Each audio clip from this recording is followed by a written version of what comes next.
When we talk about the history of Islam in Turkey, we're diving into a story that spans over 1,000 years, one shaped by empires, migrations, battles, and dramatic political shifts. It's a history that doesn't just belong to religion, but to culture, identity, and power. Let's take a closer look at how Islam took root and evolved in what we now call modern-day Turkey. Before Islam ever reached Anatolia, the land was a central part of the Byzantine Empire, Christian, Greek-speaking, and deeply tied to the Eastern Orthodox Church. Cities like Constantinople, now Istanbul, and places like Ephesus and Antioch were hubs of Christian theology and influence. Islam had not yet entered this landscape, and for centuries the region remained firmly under Byzantine Christian control.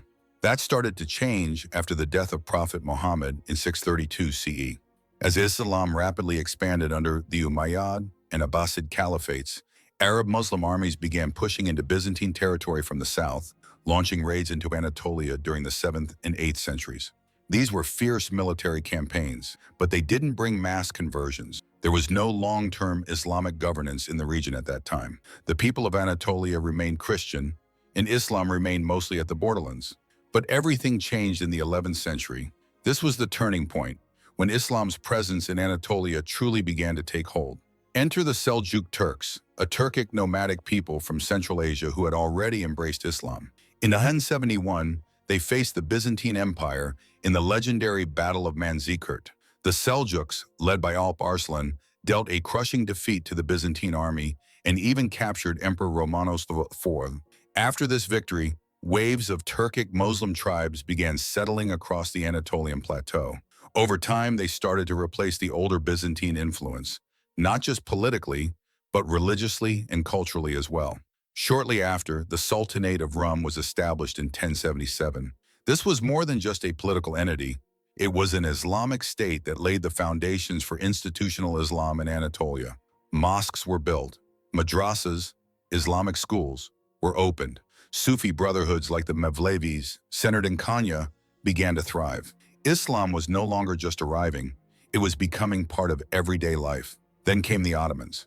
Founded by Osmanir in 1299, the Ottoman Empire would go on to become one of the most powerful Islamic empires in history. One of their most symbolic moments came in 1453, when Sultan Mehmed II conquered Constantinople and transformed it into the heart of the empire, renaming it Istanbul. He famously converted the Hagia Sophia, once the crown jewel of Eastern Christianity, into a mosque. This was more than an act of conquest. It was a declaration that Islam was now the center of power in the region. By the 16th century, the Ottomans had taken their role even further by assuming the title of caliph, becoming the religious leaders of the global Sunni Muslim community after defeating the Mamluks in Egypt. Under their rule, Sunni Islam was dominant, but the empire was also known for its religious diversity. Christians, Jews, and Shia Muslims lived within its borders, often under systems of protection and local autonomy. Islam, in the Ottoman world, was deeply intertwined with statecraft, culture, and everyday life. But the story doesn't end there. The 20th century brought a dramatic shift. After the collapse of the Ottoman Empire following World War I, Mustafa Kemal Ataturk founded the Republic of Turkey in 1923 with a radical vision to build a modern, secular nation-state. In 1924, just 1 year later, he abolished the caliphate, ending centuries of Islamic leadership. Religious schools were closed, Islamic courts were dismantled, and Islam was stripped from state institutions. For decades, religion was pushed to the private sphere. Mosques remained open, but public expressions of Islam were tightly regulated. However, starting in the 1950s, especially with the rise of conservative political movements, Islam began to slowly re-enter public life. Today, religion in Turkey is no longer confined to the margins. Mosques are central again in many communities, and Islamic identity is visible across politics, education, and media. So when we look at the timeline, from Arab raids to Seljuk conquests, from the rise of the Ottomans to the secular reforms of the Republic, we see that Islam in Turkey has never been a simple, linear story.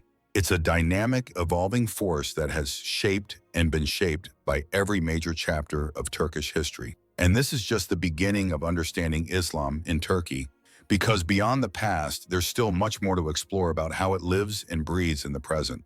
When we look at religion in modern Turkey, It's clear that Islam continues to shape both identity and daily life. But how many people actually identify as Muslim? The answer, interestingly, depends on who you ask.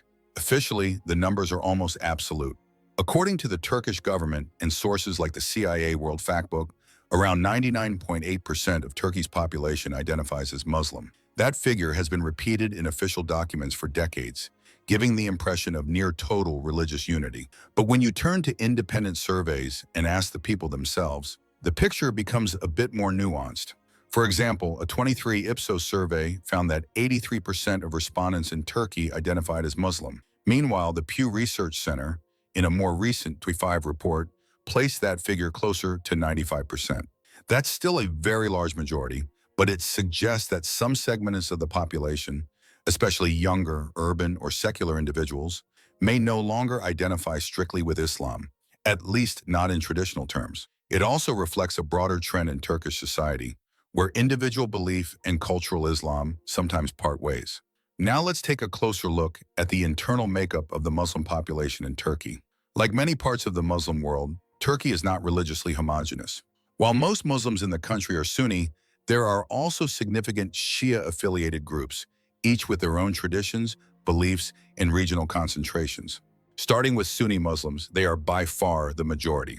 Estimates suggest that between 78% and 90% of all Muslims in Turkey are Sunni.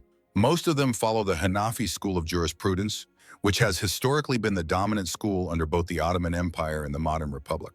Sunni Islam informs much of the country's religious education, mosque sermons, and state-funded religious services through the Diyanet, Turkey's official religious authority. But beyond Sunnis, Turkey is home to a rich and complex Shia heritage as well.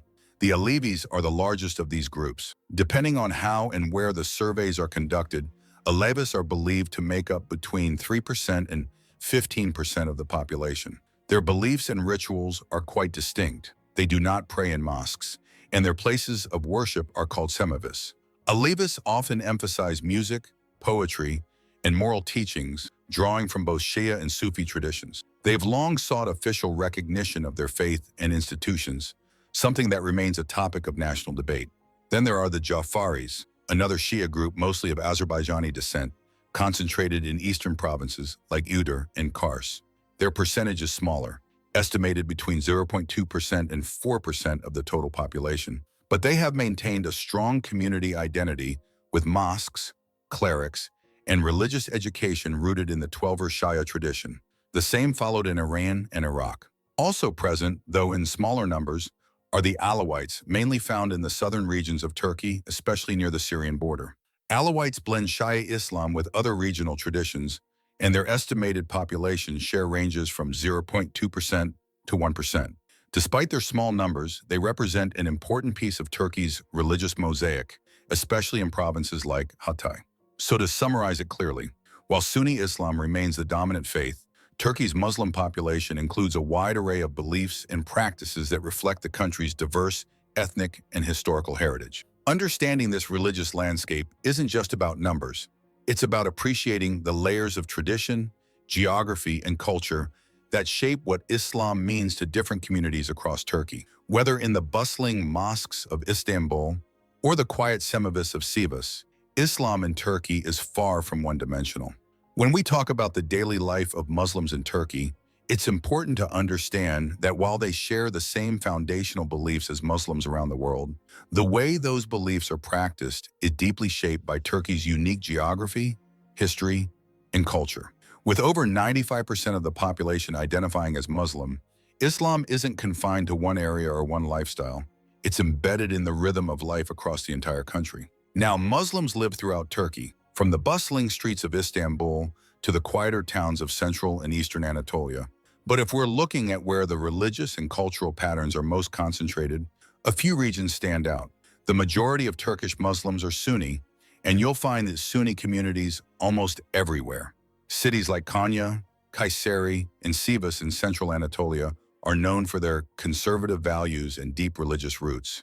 In fact, Konya is often seen as a spiritual heartland of Turkish Islam, famous as the home of the Mevlevi Sufi order.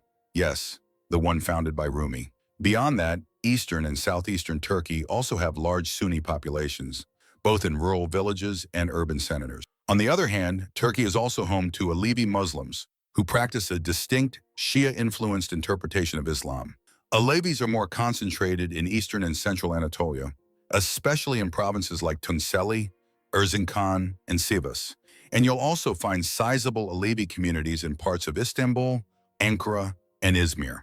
Alevis tend to be more secular in their daily lives and are generally less mosque-oriented, practicing their faith in community houses called simevis. Then there's the Jafari Shia community, mostly of Azerbaijani origin, living primarily in the eastern provinces of Iğdır and Kars. Now let's look at what daily religious life actually looks like. For practicing Muslims in Turkey, prayer, namaz, is a cornerstone. It's performed 5 times a day, whether at home, at work, or in the mosque. This practice is more visible among older generations and in rural areas where daily rhythms are more closely tied to traditional patterns. On Fridays, Kuma Namazu, the congregational prayer, brings large crowds to mosques across the country. It's almost a communal ritual, especially for men. During Ramadan, fasting from dawn to dusk is widely observed, not just by the devout, but also by many who might not otherwise be deeply religious.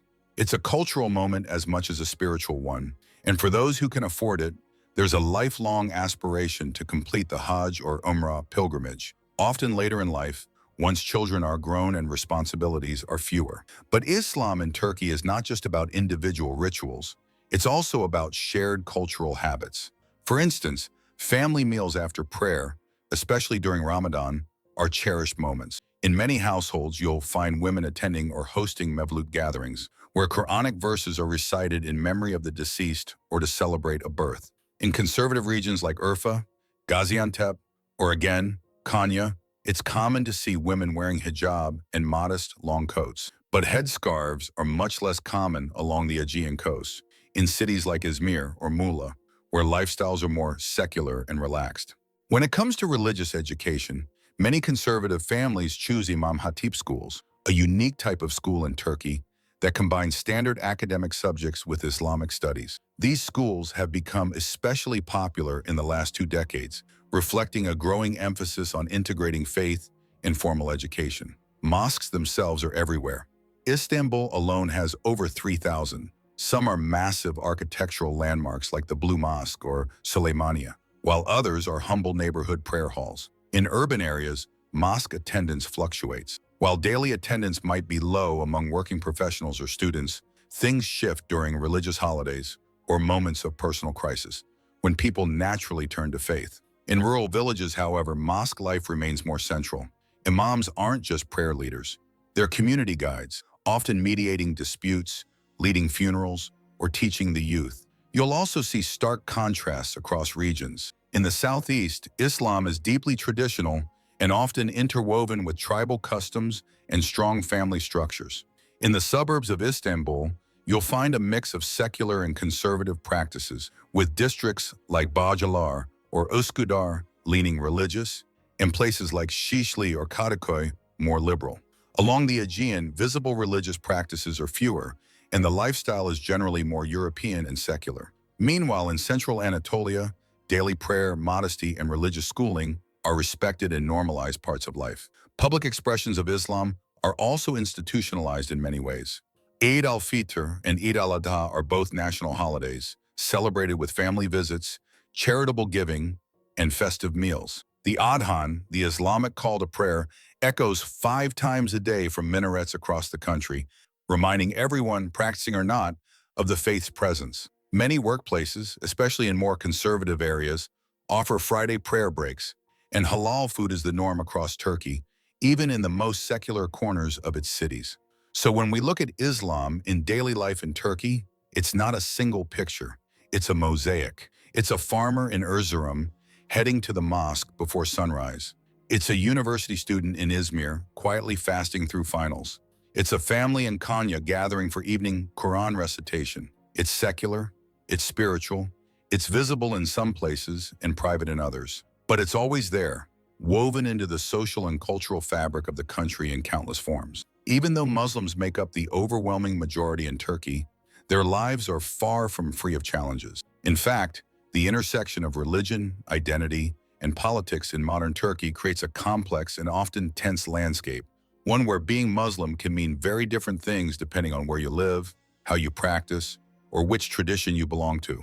One of the most persistent issues is the tension between secularism and religious expression. When the Republic of Turkey was founded in 1923, Mustafa Kemal Ataturk implemented a strict secular model, removing religion from state affairs, abolishing the caliphate, and restricting religious symbols in public life. For decades, this meant that expressing one's Islamic identity, especially visibly, was discouraged or outright banned. One of the most symbolic examples was the headscarf ban, which prohibited women from wearing hijabs in public offices, universities, and courts. Although that ban was officially lifted in the 2000s under the AKP government, the cultural divide remains. In secular circles, certain universities, media, and corporate spaces, religious expression is still sometimes viewed with suspicion. Many Muslims, particularly conservatives, say they feel judged or excluded, and the society remains deeply polarized over what role Islam should play in public life. Then there are the Alevis, a group that follows a unique Shia-aligned interpretation of Islam and represents one of the most marginalized religious communities in Turkey. Their challenges are both legal and social. The Turkish state officially recognizes only Sunni Islam, which means that Semevis, the Alevi places of worship, are not legally recognized as religious institutions. They don't receive state funding, and Alevi theology isn't represented in the national religious curriculum. This has long created tension in schools, where Alevi students are taught a version of Islam that doesn't reflect their beliefs. On top of that, Alevis have been targets of hate speech, discrimination, and even violence, most notably in the Sivas massacre of 1993, when 37 Alevis were killed in an arson attack during a cultural festival. Today, the community continues to call for legal equality and cultural recognition, but many of those demands remain unmet. Another group facing social hurdles is conservative Sunni women, particularly those who wear the hijab. While legal barriers have largely been removed, social stigma lingers, especially in elite secular spaces. Some women report being stereotyped as uneducated or submissive. In the media, they're often portrayed as victims of patriarchy rather than as individuals with agency. And in feminist circles, many conservative women say they feel excluded, as their values don't always align with mainstream secular feminism. Education is another flashpoint. Over the years, Imam Hatip schools, religious vocational institutions, have grown significantly in number, especially under AKP rule. While these schools provide both general and Islamic education, critics argue that they promote a narrow interpretation of Islam and that their expansion has politicized religious education. At the same time, families from secular or Alevi backgrounds worry that public education is becoming increasingly religious, without offering alternatives. There are growing calls for more inclusive religious education, including ethics classes or optional courses in Alevi beliefs, Sufism, or comparative religion, to reflect Turkey's diverse religious makeup. Many also point to the political instrumentalization of Islam as a growing concern. For some Muslims, especially younger ones, it's disillusioning to see religion used as a tool for electoral gain. During campaigns, Islamic language and imagery are often employed to rally conservative voters. Certain imams and religious figures appear more as political spokespeople than spiritual leaders. This has led to a crisis of trust, not only in the political system, but in the religious institutions themselves. Many young Muslims today are searching for a more personal, spiritual connection, separate from both state control and political agendas. And perhaps the most telling trend is the growing distance between youth and traditional religious identity. In major cities like Istanbul, Izmir, and Ankara, many young people no longer identify with the religious traditions of their parents. Some turn to deism, agnosticism, or simply identify as non-practicing Muslims. For them, the disconnect often stems from religious hypocrisy, seeing public figures preach morality while living extravagantly, or from feeling that religion was forced on them rather than introduced as a choice. This shift doesn't mean religion is vanishing, it means the way it's being understood is changing. Finally, although Turkey has largely avoided the kind of sectarian violence seen in parts of the Middle East, tensions between Sunnis and Shia-aligned groups like Alevis do exist. These are especially visible on social media, during political debates, or in areas where different communities live side by side, such as Hatay, Adana, or parts of Istanbul. While most Turks value coexistence, these undercurrents can still erupt into mistrust, division, and at times open hostility. In summary, the Muslim population of Turkey may seem unified at a glance, but beneath that surface lies a richly diverse and at times deeply divided religious landscape. Sunni conservatives face cultural pushback in secular spaces. Alevists continue to fight for recognition and equal treatment. Religious women navigate a society that doesn't always respect their choices. Youth question what religion means in a modern context. And across the board, many are struggling to separate faith from politics. Understanding these challenges isn't just about listing grievances. It's about acknowledging the lived realities of millions of people who are trying to balance faith, identity, and modern life in one of the most complex and culturally rich societies in the Muslim world. If you found this journey through the history, demographics, daily life, and challenges of Islam in Turkey insightful, don't forget to like the video and subscribe to the channel for more in-depth content like this. We'd love to hear your thoughts. What surprised you the most about Islam in Turkey? Drop your comments below and join the conversation. And if you believe stories like these help us understand the world better, feel free to share this video with others who might find it meaningful. Thanks for watching. And until next time, stay curious.